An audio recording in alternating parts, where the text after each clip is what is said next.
여러분, 우리가 인생을 살다 보면 여러 가지 어려움을 만납니다. 예수 믿는 우리들도 고난이 올까요, 안 올까요? 오지요. 그런데 그리스도인의 특징은 고난이 오면, 환난이 오면 이것을 이겨내고 또 믿음이 견고하게 세워진다는 거죠. 그 고난으로 끝나는 게 아니고 뭐라고요? 고난을 이겨내면서 우리의 믿음이 견고하게 세워지면서 또 기적의 하나님을 경험하는 기회가 되는 것이죠. 오늘 본문 이야기는 홍해를 육지같이 건너면서 하나님의 기적을 경험하고 하나님께 영광 돌리는 이야기가 오늘 본문 이야기입니다. 우리 인생에도 홍해와 같이 우리의 길을 막고 진퇴양난, 앞으로도 가지 못하고 뒤로도 가지 못하고 옆으로도 가지 못하고 피할 곳이 없을 그럴 것 같은 그런 때도 있을 수 있고, 지금 어떤 분은 그런 일을 당하고 있는 사람도 있을 수 있습니다. 그런데 여러분, 하나님은 반드시 길을 열어주실 줄로 믿습니다. 오늘 본문에 보면 바다를 육지같이 건넜다, 이런 은혜, 이런 기적이 여러분의 삶 속에 있게 되기를 축복합니다. 그러니까 성경은 원리예요. 원리라는 얘기는 누구에게나 다 가능하다는 거예요. 여러분이 오늘 이 홍해를 건너는 이 원리를 잘 깨달으면 여러분의 삶 속에도 기적이 일어나게 될 것입니다. 여러분도 홍해를 건너는 역사를 경험하게 될 것입니다. 그럼 그 원리가 뭐냐라는 거예요. 홍해를 건너는 믿음의 원리. 자, 이 원리를 생각하는 첫째는 뭐냐 그러면, 우리가 고난과 역경과 환난을 만났을 때 하나님을 잠잠히 바라보며 묵상하는 거예요. 하나님을 묵상하고 하나님을 바라보는 거예요. 하나님은 전능하신 하나님이십니다. 그분이 내 아버지십니다. 그분이 나를 지극히 사랑하신 분이십니다. 그분과 함께 문제를 바라봐야 돼요. 그분 안에서 문제를 바라봐야 돼요. 자, 지금 이스라엘 백성들이 놓여진 상황을 보면 기가 막히는 거예요. 제가 몇 년 전에 안식년 지내면서 그 비하이롯, 거기서 건너왔던 그 자리에서 시작되는 그 자리를 본 거예요. 근데 그 자리를 봤더니 이렇게 돼 있어요. 양쪽 산이, 계곡이 이렇게 쭉 큰 산이 있습니다. 계곡이에요. 그리고 그 계곡을 따라 사람들이 온 거예요. 그런데 그 계곡은 수백 년, 수천 년을 통해서 퇴적층이 쌓여서 그 바다 앞에 여의도 5배 이상 되는 퇴적층이 쌓여 있어요. 넓은 광야 같은 곳이죠. 그러니까 거기서 한 200만 명 정도 충분히 있을 수 있는 그런 곳이었습니다. 그런데 뭐라고요? 옆에는 큰 산이 있어서 올라가지 못합니다. 앞에는 뭐예요? 바다예요. 뒤에는요, 애굽 군대가 쳐들어오는 거예요. 꼼짝없이 애굽에게 잡힐 일만 남은 거예요. 이 절체절명의 위기. 그런데 여러분, 우리 한 가지 기억할 것은, 이렇게 절체절명의 위기의 장소로 인도하신 분이 누구예요? 모세가 인도했어요? 하나님이 이끌었어요? 하나님이 이끌었어요. 이걸 우리가 기억해야 되는 거죠. 자, 출애굽기 14장 2절 한번 읽어볼까요? 이스라엘 자손에게 명령하여 돌이켜 바다와 믹돌 사이에 비하히롯 앞 바알스본 맞은편 바닷가에 장막을 치게 하라. 그러니까 하나님이 거기로 인도한 거예요. 자, 아주 망할 장소, 꼼짝없이 갇힌 장소, 어떻게 인간의 힘으로 해결할 수 없는 그런 장소로 누가 인도했다고요? 자, 여러분이 당한 환난, 고난, 어려움이 있다 하면 하나님이 그걸 아실까요? 모르실까요? 믿나요? 이게 중요해요. 하나님이 이곳으로 인도하셨다. 하나님이 아신다. 그러면 하나님이 인도하셨으면 하나님이 하실까 안 하실까요? 이걸 묵상해야 되는 거예요. 선생님이 문제를 내면 답이 있어요, 없어요? 반드시 답은 있다라는 거죠. 하나님이 인도하시는 길은 반드시 해결이 있다. 그런데 지금 이스라엘 백성들이 하나님이 거기로 인도했는데 하나님은 이미 어떤 계획을 가지고 있는 거지요? 홍해를 갈라서 건너게 할 계획을 가지고 있는 거예요. 그런데 이스라엘 백성들이나 모세는 아직 알아요, 몰라요? 아직 모르는 거죠. 그래서 하나님이 얘기합니다. 자, 그렇게 절체절명의 위기의 장소로 이끌었더니 믿음이 없던 이스라엘 백성들은 어떻게 반응하느냐? 이렇게 반응해요.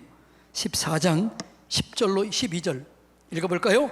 바로가 가까이 올 때 이스라엘 자손이 눈을 들어본즉 애굽 사람들이 자기를 뒤에 이른지라 이스라엘 자손이 심히 두려워하여 여호와께 부르짖고, 그 다음에 어떻게 했느냐? 그들이 모세에게 이르되 애굽에 매장지가 없어서 당신이 우리를 이끌어내어 이 광야에서 죽게 하느냐?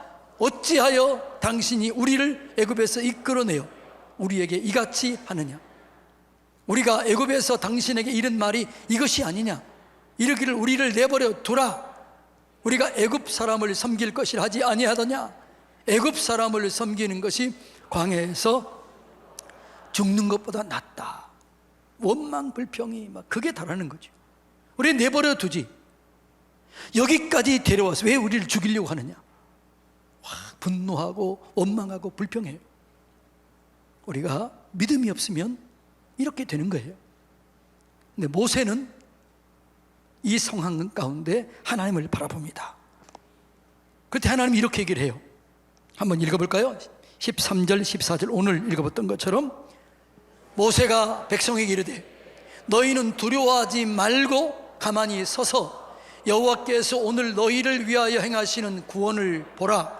너희가 오늘 본 애굽 사람을 영원히 다시 보지 아니하리라. 여호와께서 너희를 위하여 싸우시리니 너희는 가만히 있을지니라. 아멘.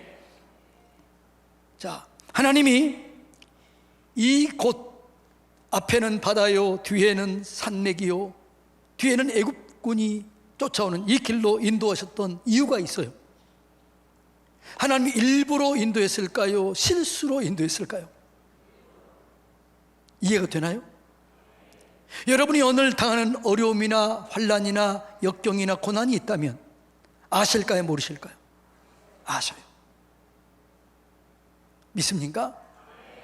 그러면 하나님이 이곳으로 인도했던 이유가 있어요. 이유. 그 이유가 뭐냐? 첫 번째는 이스라엘 백성들에게 원래는 옆으로 돌아갈 수 있는 길이 있어요. 블레셋 사람들이 있는 곳, 그걸과 싸워서 돌아가는 길이 있고, 그런데 그 길 하나님 선택하지 않아요. 그리고 하나님이 어디를 선택해요? 막다른 길로 인도해요. 왜 이 길로 인도했느냐? 이스라엘 백성들은 뒤에 길을 차단시켜 버리는 거죠. 돌아갈 수 없도록 차단시키고, 그 다음에 애굽 사람들에게는 하나님의 살아계심, 하나님의 전능하심을 보여주기 위한 것이었다고 얘기합니다. 자, 14장 3절 4절 다 같이 읽어볼까요? 이스라엘 자손에 대하여 말하기를 그들이 그 땅에서 멀리 떠나 광야에 갇힌 바 되었다 하리라. 내가 바로의 마음을 완악하게 한즉 바로가 그의 뒤를 따르리니 내가 그와 그의 군대로 말미암아 영광을 얻어 애굽 사람들이 나를 여호와인 줄 알게 하리라 하시매 우리가 그대로 행하니라. 지금 하나님께서 뭐라고요? 일부러 이쪽으로 인도한 거예요. 어떻게 해요? 이스라엘 백성들은 홍해를 육지같이 건너게 하고 하나님의 백성들을 핍박했고, 하나님을 믿지 않는 이 사람들에게 하나님의 살아계심을, 전능하신 하나님을 보이기 위해서 그들을 수장시켜버리기 위해서 일로 데려온 거예요. 그래서 하나님의 영광을 나타내기 위한 거예요. 여러분, 우리가 당한 어려움, 고난, 환난, 역경은 우리를 망하기 위한 자리가 아니에요. 하나님이 기적을 경험하고 능력을 경험하고 하나님의 살아계심을 경험하기 위해서 그리고 이끌었다는 사실을 깨달아야 될 줄로 믿습니다. 자, 그러면 똑같은 상황 속에서 이스라엘 백성들은 왜 그렇게 원망하고 불평했고 모세는 왜 그렇게 담대하게 오히려 두려워하지 않고 염려하지 않고 백성들을 안위시키고 그들을 의로운 길로 인도했을까요? 그 차이가 뭘까요? 차이. 옆에 사람께 한번 물어보세요. 그 차이가 뭘까요? 자, 그 차이는 이거예요. 이스라엘 백성들은 애굽 군대를 봐요. 그 상황, 환경, 절망적인 상황을 보는 거예요. 그런데 모세는 누구를 봐요? 하나님을 바라봐요. 전능하신 하나님을 바라봐요. 길을 만드신 하나님을 바라봐요. 이것이 중요합니다. 그러니까 무엇을 바라보느냐가 중요해요. 그래서 우리가 어떤 위기, 어떤 절망, 어떤 고난 앞에 섰을 때 중요한 것이 뭐냐 그러면 하나님을 묵상하라는 거예요. 하나님은 살아계시다. 그분은 전능하시다. 그분이 내 아버지다. 합력하여 선을 이루게 하신다. 이걸 묵상해야 돼요. 그리고 하나님을 바라봐야 돼요. 그래서 성경은요, 어떤 위기를 만났을 때 계속해서 반복적으로 얘기합니다. 잠잠하라. 잠잠하는 것이 지혜이다. 잠잠하는 것이 좋은 것이다. 이렇게 계속해서 반복적으로 얘기하는데, 자, 시편 37편 7절 8절 한번 읽어볼까요? 잠잠하고 참고 기다리라. 자기 길이 형통하며 악한 꾀를 이룰 자들 때문에 불평하지 말지어다. 자, 이 말 이런 거예요. 어려움이나 고난이나 환난이나 역경이 오면, 그런 환경에 직면하게 되면 우리는 나도 모르게 뭐가 나와요? 불평이 나와요. 근데 이 불평을 하면 어떻게 될까요? 악이 쌓여지는 거예요. 망하게 되는 거예요. 그래서 우리는 어떤 문제를 당하면 문제 때문에 망하는 것이 아니라 원망하다가 불평하다가 망하는 거예요. 자, 8절 읽어볼까요? 분을 그치고 노를 버리며 불평하지 말라. 오히려 악을 만들 뿐이라. 고난이 왔을 때, 어려움이 왔을 때, 환난이 왔을 때 뭐라고요? 잠잠하라. 잠잠하라. 자, 시편 62편 1절도 얘기합니다. 읽어볼까요? 나의 영혼아, 잠잠히 하나님만 바라며 나의 구원이 그에게서 나오는도다. 자, 고난, 힘든 일이 있을 때 뭐라고요? 잠잠히 하나님을 바라라. 하나님을 인식하라. 하나님을 의지하라. 구원이 거기에서 나온다. 할렐루야. 욥기서 13장 5절 읽어볼까요? 너희가 참으로 잠잠하면 그것이 너희의 지혜일 것이니라. 지혜가 뭐라고요? 잠잠히 하나님을 묵상하는 거예요. 잠잠히 하나님을 바라보는 거예요. 어떤 힘든 일, 고난, 환난, 역경, 내 힘으로 도저히 감당할 수 없는 그런 일을 만났을 때 뭐라고요? 입을 닫고 침묵하는 거예요. 하나님 묵상하는 거예요. 하나님은 누구예요? 천지를 창조하신 분이시다. 문제를 해결하신 분이시다. 치료하신 분이시다. 화가 변해서 복이 되게 하신 능력의 하나님이시다. 그분이 내 아버지다. 이걸 묵상하라는 거죠. 그리고 계속해서 끝까지 계속해서 하나님을 바라보아야 되는 거죠. 예레미야가 3장 26절 읽어볼까요? 사람이 여호와의 구원을 바라고 잠잠하고 기다림이 좋도다. 잠잠히 기다리는 것이 지혜예요. 그것이 좋은 일이에요. 여러분, 그래서 어떤 일을 만났을 때 잠잠히 기다리고 잠잠히 하나님을 바라보는 게 중요해요. 그러면 왜 고난이 있을 때, 환난이 있을 때 하나님이 잠잠히 묵상하고 잠잠히 하나님을 바라보라고 그랬을까요? 왜 그럴까요? 하나님이 음성을 주신다는 거예요. 그래서 우리가 이제는 하나님을 잠잠히 묵상하고 잠잠히 바라본 다음에는 음성을 들어야 돼요. 그래서 이 모세가 이 역경을 이겨내고 이 이스라엘 백성들을 홍해를 건너게 됐던 처음과 마지막은 음성을 들은 거예요. 음성을 듣고 시작하고 음성을 듣고 맞춰요. 그래서 오늘 본문에 보면 14장에 보면은 1절, 15절, 26절 계속해서 반복적으로 얘기하기에 여호와께서 말씀하여 이르시되 여호와께서 이르시되 여호와께서 이르시되 모세에게 계속 말씀해요. 그래서 모세는 그 음성을 들어요. 그리고 그 음성을 듣고 순종해요. 그러니까 모세가 이 역경을 이겨내고 승리할 수 있었던 비결은 뭐라고요? 잠잠히 하나님을 바라보고 그분을 묵상하고 그분의 음성을 들었기 때문입니다. 믿음은 음성을 들을 때 믿음이 생겨지는 거예요. 하나님의 음성을 들으면 믿음이 견고하게 세워지는 거예요. 로마서 10장 17절 읽어볼까요? 그러므로 믿음은 어디서 나오는 거예요? 들음에서 나오는 거예요. 하나님의 음성이 들려지면 더 이상 걱정이 안 돼요. 염려도 안 돼요. 감사가 나오는 거죠. 그 들음은 하나님의 말씀. 그러니까 우리가 역경을 이겨낼 수 있는 두 번째 방법은 음성을 듣는 거예요. 여러분, 이스라엘 백성들이 그렇게 절망 속에 원망하고 불평할 때 하나님이 모세에게 말씀해요. 다시 한번 읽어볼까요? 출애굽기 14장 13절로 14절 읽어볼까요? 모세가 백성에 이르되 너희는 두려워하지 말고 가만히 서서 여호와께서 오늘 너희를 위하여 행하시는 구원을 보라. 너희가 오늘 본 애굽 사람들은 영원히 다시 보지 아니하리라.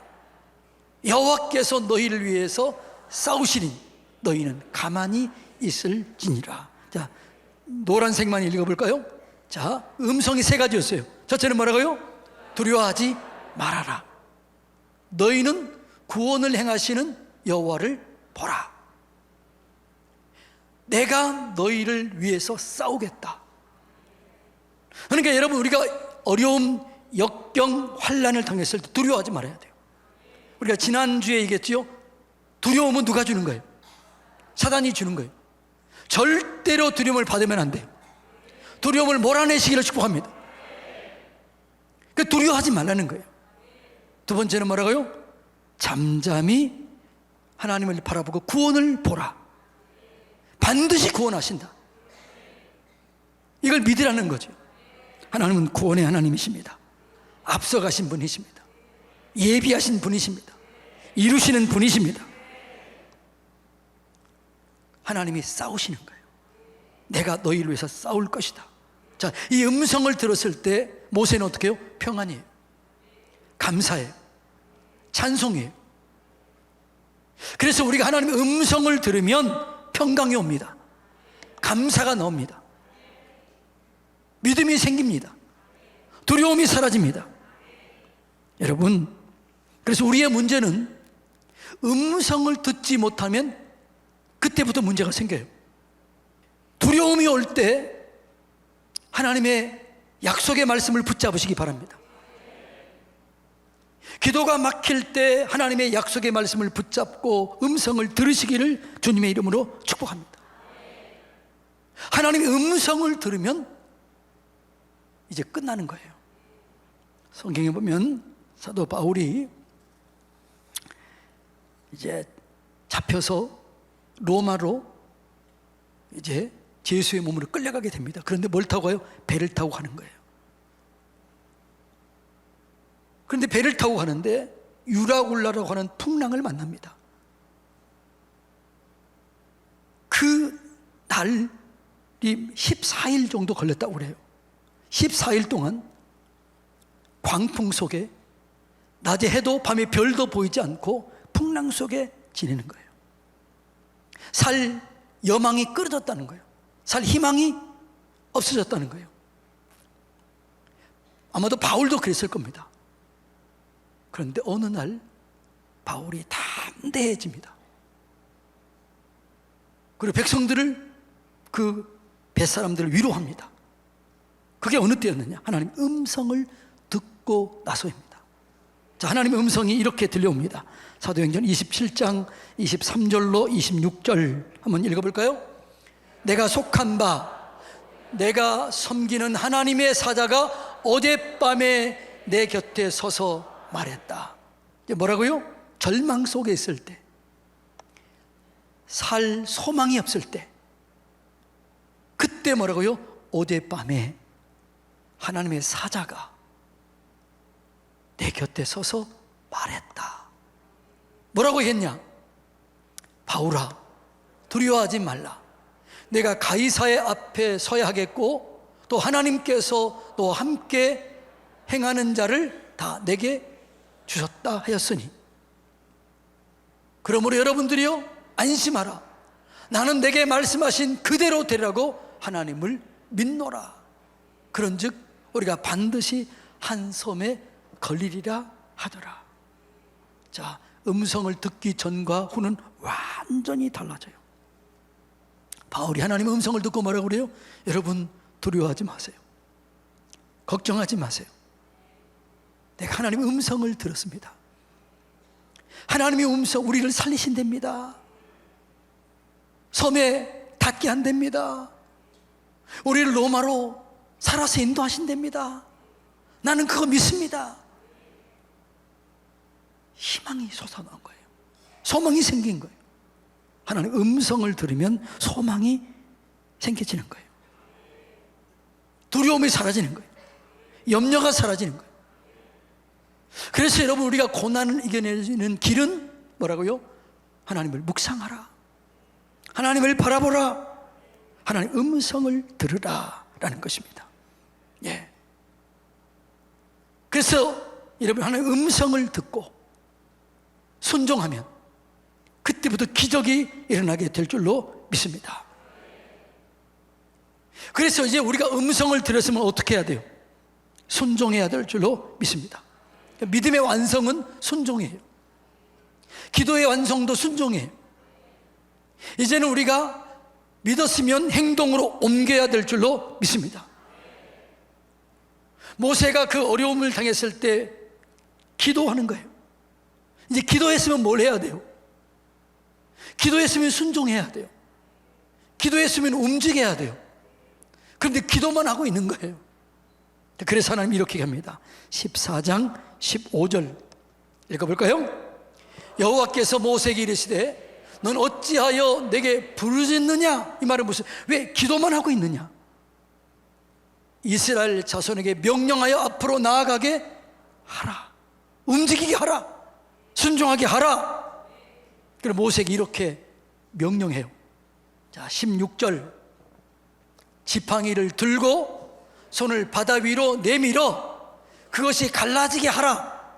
이스라엘 자손이 바다 가운데 마른 땅으로 행하리라. 자, 명령이 뭐였어요?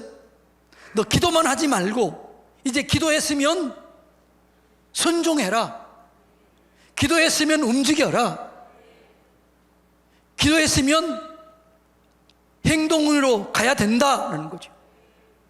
예를 들어 이런 거예요.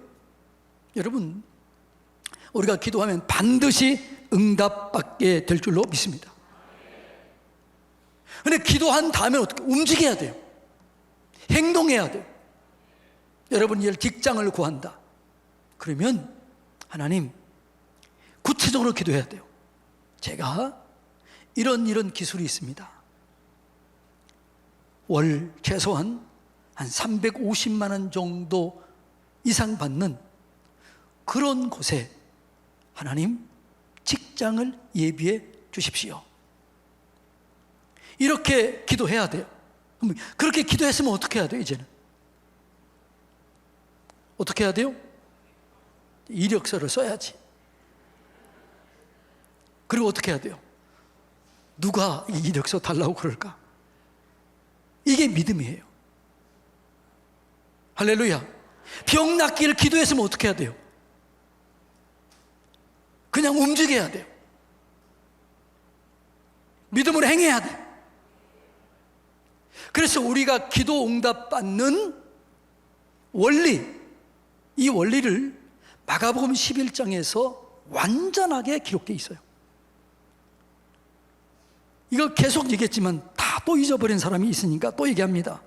누가 마가복음 11장 22절로 24절 한번 읽어볼까요?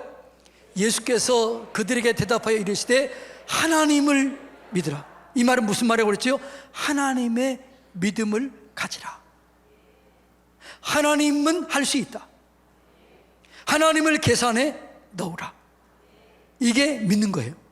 여러분의 상황, 환경, 여러분의 능력을 믿는 게 아니라 누구를 믿는다고요? 하나님을 믿으라. 하나님은 할 수 있다. 하나님은 고칠 수 있다. 하나님은 해결할 수 있다. 그렇게 믿었으면 이제 어떻게 하라고요? 23절 읽어볼까요? 내가 진실로 너희에게 이르노니 누구든지 산더러 들리어 바다에 던지라 하며 그 말하는 것이 이루어질 줄 믿고 의심하지 말라. 믿고 기도하라. 의심하지 마라. 이제 마지막 원리, 이게 너무 중요한 거예요. 24절 읽어볼까요? 그러므로 내가 너희에게 말하노니 무엇이든지 기도하고 구하는 것은 받은 줄로 믿으라. 기도했으면 이제 뭐라고? 받은 줄로 믿으라. 그리하면 너희에게 그대로 되리라.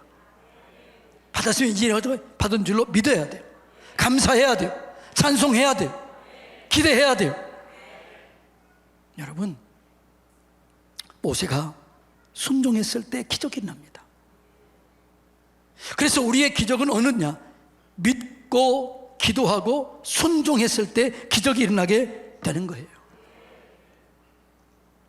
가만히 있으면 안 돼요. 사랑하는 성도님 여러분, 자, 원리가 뭐라고요? 하나님을 묵상하라. 하나님을 바라보라. 왜 묵상하라고 그러라고요? 그랬을까요? 음성을 듣기 위해서. 음성을 들어라. 들었으면 어떻게 해야 돼요? 순종해라. 이것이 홍해를 건너는 기적입니다. 모든 영역에 이 원리는 적용됩니다. 직장의 문제, 건강의 문제, 자녀의 문제, 관계의 문제, 홍해 같은 어떤 문제가 있다 할지라도 이 원리는 똑같아요. 홍해를 건너는 원리, 기적을 경험하는 법칙, 이 믿음의 원리는 똑같아요. 자, 여러분이 아무리 힘들고 어려울 때, 그때 상황, 환경 보면 무너집니다. 그 어려움과 고난과 역경은 주님 알아요, 몰라요? 알아요. 믿습니까? 그것은 끝이 아니에요. 기적을 경험할 수 있는 절호의 기회인 줄로 믿습니다. 그러니까 우리가 어떤 어려움과 환난과 역경을 만났을 때 이러면 안 돼요. 끝났구나. 어떻게 하지? 이렇게 하는 게 아니라, 하나님, 나도 드디어 기적을 경험할 수 있는 기회를 맞이했습니다. 홍해를 건너는 기적을 내게도 허락하실 줄로 믿습니다. 그리고 오늘 배웠던 이걸 묵상하는 거예요. 이걸 적용하는 거예요. 하나님은 살아계시다. 앞에도 막히고 뒤에도 막히고 옆에도 막히고 뒤에는 원수가 쫓아오는 그 길로 하나님이 인도했던 것처럼 하나님 내 고난, 역경, 환난을 아신다. 하나님이 반드시 인도하실 것이다. 기적을 일으킬 것이다. 이걸 묵상하는 거예요. 그리고 어떻게 해야 돼요? 잠잠히 하나님의 음성을 듣는 거예요. 그 주님 말씀해요. 모세가 하나님의 음성을 들었을 때 어떻게 했을까요? 감격이 있었을 것입니다. 두려움이 사라지는 거예요. 염려가 사라지는 거예요. 할렐루야. 막 이렇게 마음이 든 거예요. 그래서 뭐라고? 여러분이요, 걱정하지 마시라. 잠잠하라. 하나님이 구원을 볼 것이다. 하나님이 싸우신다. 이 영적 원리를 잘 적용하시기를 바랍니다. 여러분, 홍해 앞에와 같이 선 그런 고난, 환난, 역경 속에 있는 여러분에게 똑같이 말씀하십니다. 가만히 서서 하나님을 묵상하라. 구원의 하나님을 볼 것이다. 내가 너희를 위해서 싸워줄 것이다. 이 음성을 들으시기를 바랍니다. 이 음성을 듣고 순종하시면 여러분에게도 기적이 일어나서 와, 하나님이 살아계시구나. 그리고 여러분의 삶 속에도 예수님의 이야기, 기적의 이야기, 축복의 이야기로 가득하게 될 줄로 믿습니다.